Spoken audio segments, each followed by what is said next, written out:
अभी रिसेंटली आपने देखा होगा कि एफएमजीएस बहुत बड़े बड़े बैनर्स और पोस्टर लेके प्रोटेस्ट कर रहे थे। और उसके बाद जो बहुत सारे जायंट ट्यूटर थे like Sakshi ma'am for OBC giant and ENT giant Rajiv सच ने हमें अपना समर्थन दिया और हमारे फेवर में अपनी बातों को रखा, और फेवर में क्या, रियलिटी बातों को रखा। तो उसके बाद हुआ क्या कि वो जो नोटिफिकेशन आया उसके बाद बहुत सारे वो रिगार्डिंग इंटर्नशिप का था।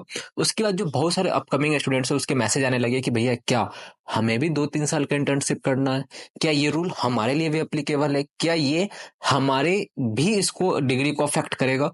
सो अगर आप भी इसी मायाजाल में फंसे हुए हैं ना और एकदम इसी कंफ्यूजन में, तो this video is for you. I am Roshan, a fourth नाना a fifth year medical student in Russia. गलत नहीं बोल रहा हूँ, फिफ्थ ईयर में आ चुका हूँ क्योंकि मैंने फोर्थ ईयर के सारे सेमेस्टर एग्जाम क्लियर कर लिए। सो ये जो बहुत कॉमन ग्लिच था वो आना ही था। So let's start the video.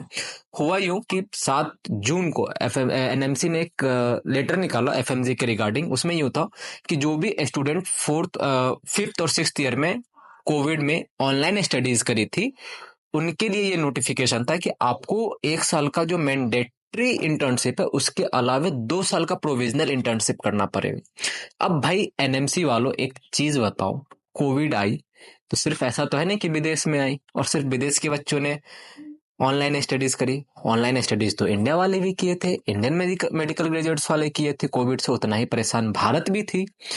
तो फिर ये जो अपने नोटिफिकेशन में एक मतलब क्या बोले, एक लंबा सा जो लाइन लिखा हुआ है कोविड वालों के लिए, वो चीज सिर्फ एफएमजीएंस के लिए क्यों? अगर आपको लगता है कि कोविड के कारण किसी की पढ़ाई या मेडिकल इंफ्रास्ट्रक्चर्स में कहीं पे भी क्वालिटी के साथ छेड़खानी हुई है, ये तो इंडियंस के साथ भी हुई है। चलो वो फोर्थ फिफ्थ ईयर वाले एफएमजीएस, आपने जो भी बच्चा इंडिया में उस टाइम जो फोर्थ ईयर में था, जो थर्ड ईयर में था, उसके लिए भी आप एक बार निकाल देते।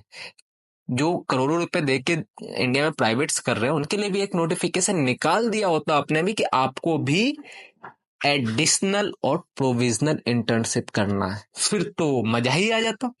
हमें भी कोई दिक्कत नहीं थी, 2 साल एक्स्ट्रा इंटर्नशिप कर लेते, हम भी कोई दिक्कत नहीं आती। लेकिन आपने ऐसा नहीं किया। अगर आपके पास इसका कोई एक्सप्लेनेशन हो और अगर आपके पास ये मेरी वीडियो पहुंच जाए तो प्लीज नेक्स्ट नोटिफिकेशन में इसको ना मेंशन करना कि आपने इंडिया वालों के साथ क्यों नहीं किया और सिर्फ एफएमजीएंस के साथ ही किया। एक बात बताओ, हमारी गलती क्या? As an FMGN I want a question, और इस पे ये हर एफएमजीएंस को क्वेश्चन पूछना चाहिए एनएमसी से कि हमारी गलती क्या है।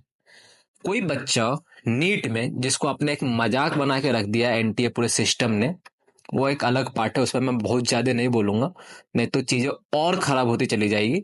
एनएमसी से सिंपल सा एक मेरा क्वेश्चन है कि हमारी गलती क्या है? हम जब अब्रॉड आते हैं हम इस चीज का एक छोटी से छोटी रूल्स आपकी जो फॉलो करे यूनिवर्सिटी उसको प्रीफर करते हैं। थोड़ा बहुत बजट आगे पीछे होना हो हम वो भी करते हैं। हर एक वो पैरामीटर्स देखते हैं, हर वो कंट्री के जो रूल्स है वो देखते हैं कि वो एनएमसी एग्रीडेटेड है या नहीं।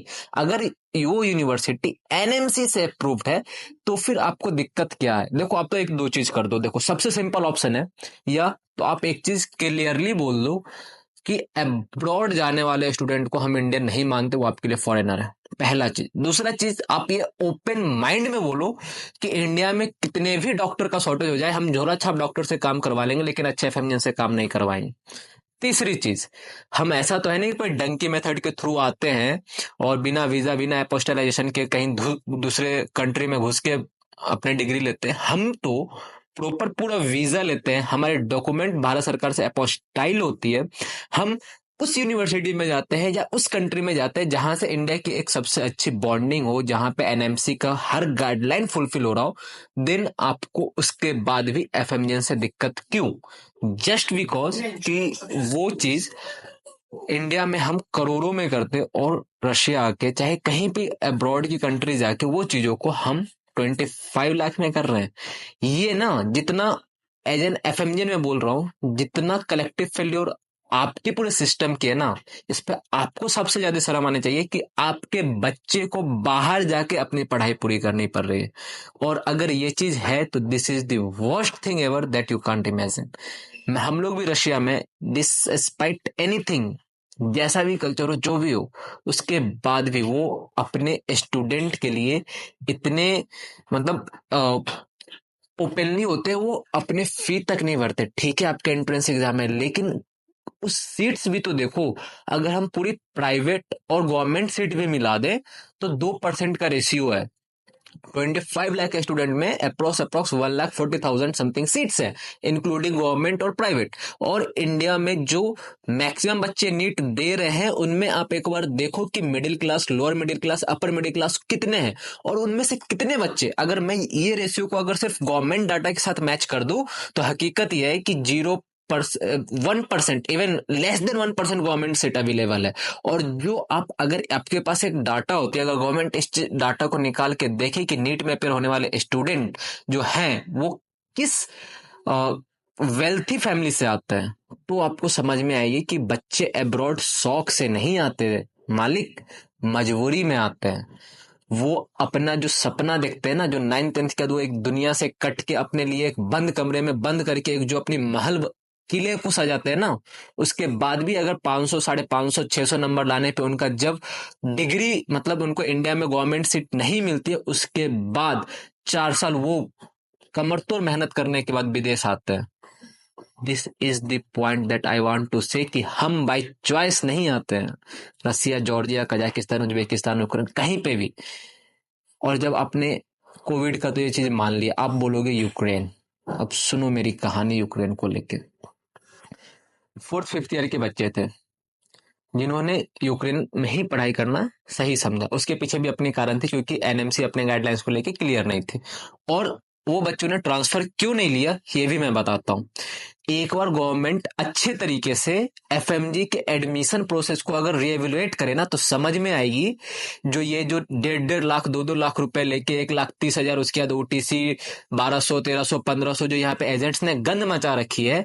अरे मालिक, जितना यहाँ की ट्यूशन फी नहीं है ना, उससे ज्यादा यहाँ पे प्रोसेसिंग चार्ज के नाम पे और कंसल्टेंसी के नाम पे चार्ज करते हैं एजेंट। जो अभी अपकमिंग स्टूडेंट आ रहे हैं, एक बार उनसे जाके माइक लगा के पूछिए। मैं एक मीडिया को ये बोलना चाहूंगा कि हर चीज सिर्फ यूट्यूब पे जो किसी बच्चे को आके बोलनी पड़ती है। एक मेन स्ट्रीम मीडिया से ये रिक्वेस्ट करूंगा कि एफएमजी जो बच्चे फॉरेन आ रहे हैं, एक बार वो जाके पूछे कि कंसल्टेंसी ने उसने कितना चार्ज किया है। जहाँ पे 2 लाख की यूनिवर्सिटी है ना, 1,60,000, 1,20,000, 2 लाख, 1,35,000 वो कंसल्टेंसी चार्ज दे के बच्चे आ रहे हैं। तो कोई बच्चा क्यों फिर से वही सेम थिंग एक कंसल्टेंट को उतना बड़ा अमाउंट देना चाहेगा?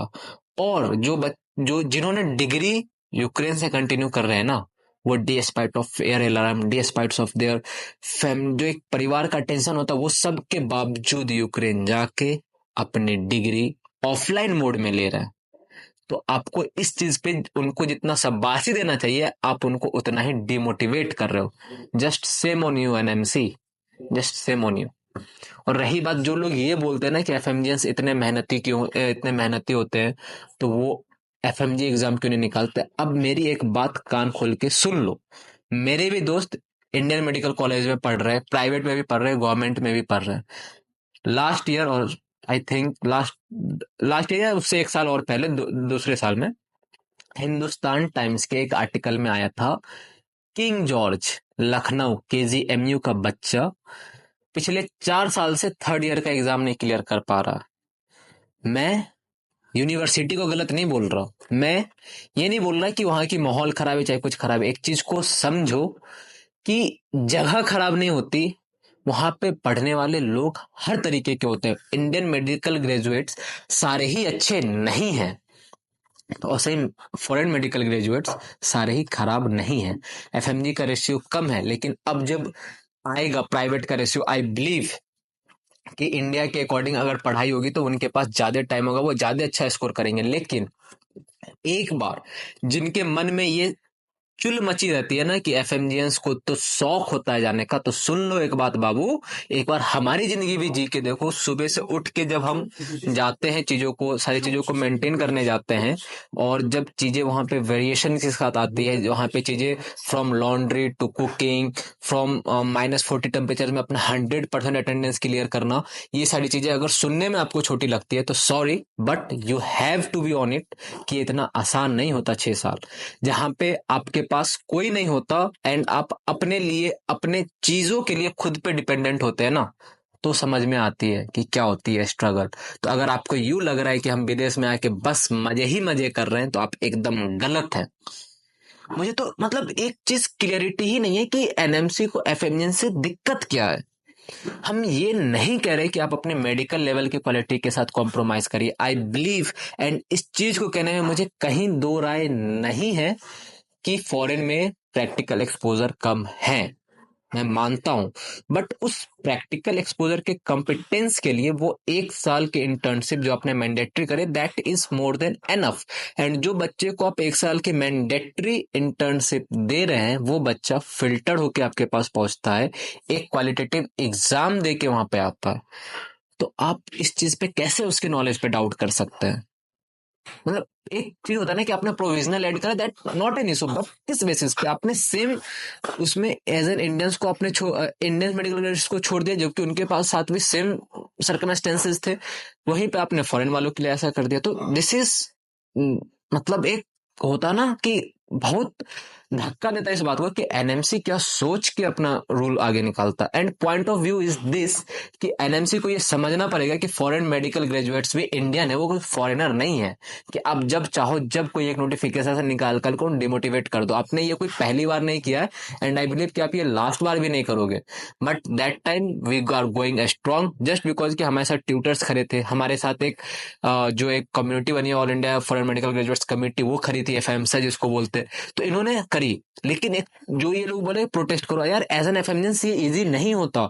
जो फर्स्ट ईयर से लेके 6th ईयर तक के बच्चे होते हैं, वो रहते अपने जो इस कंट्री से वो क्रूज कर रहे थे, वहां से उन लोगों को एक एज एन ऑर्गेनाइजेशन चीजों को कंट्रीब्यूट करके फिर एक प्रोटेस्ट को ऑफेंड करना, ये मतलब अपने आप में एक बहुत बड़ी चीज होती है। अगर आप एज एन इंडियन में आप इस चीज को सोचो तो भी एक बहुत बड़ी चीज है। As an Indian medical graduate के साथ अगर कुछ होता है, they are just on the road because वो इंडिया में ही रहते हैं, उनकी संख्या अच्छी है। As an foreign medical graduates अगर हम सिर्फ एक प्रोटेस्ट के लिए वहां पे आते हैं तो we have to expand at least 40 to 30,000। तो ये चीज आपको समझना पड़ेगा कि we are unit enough, but जो चीजों के साथ आपको कॉम्बिनेशन करना पड़ता है तो डिफिकल्ट होती है। And what's the latest update on it, अगर कोई भी स्टूडेंट कोरोना वाले टाइम के अगर अपने पेरेंट यूनिवर्सिटी से कंपनसेशन लेटर बनवा लेता है कि उसने जो भी प्रैक्टिकल एक्सपोजर की चीजें थी उन्होंने कंप्लीट करा है, तो उनको सिर्फ 12 मंथ जो कि कंपल्सरी इंटर्नशिप है सिर्फ वो करना पड़ेगा। And I think this is the very positive response from the NMC. And yes, तो अब जो भी स्टूडेंट के पास कंपनसेशन लेटर, उनको 2 साल के इंटर्नशिप करने की जरूरत नहीं है। But I am not sure what is the compensation things. And मैं का क्लियर कि जितने भी अपकमिंग स्टूडेंट हैं उनके लिए ये चीजें नहीं है कि 2 साल या 3 साल का इंटर्नशिप करना पड़ेगा। बट आप ये चीज भी मान के चलो कि NMC is always ruthless for FMGs. तो आप उस हिसाब से प्रिपेयर्ड होके आना, उस हिसाब से तैयार होके आना कि आपको 6 साल के डिग्री के बाद भी एनएमसी से फाइट हो सकती है। अगर नहीं हुई, that's all done for you. अगर कुछ होती है तो भी प्रिपेयर्ड होके आओ। And that's all for this video. I hope you like this video and this video is helpful for you. And अगर आपको ये वीडियो अच्छी लगी होगी, प्लीज लाइक करें, शेयर करें अपने दोस्तों के साथ। Bye bye, take care.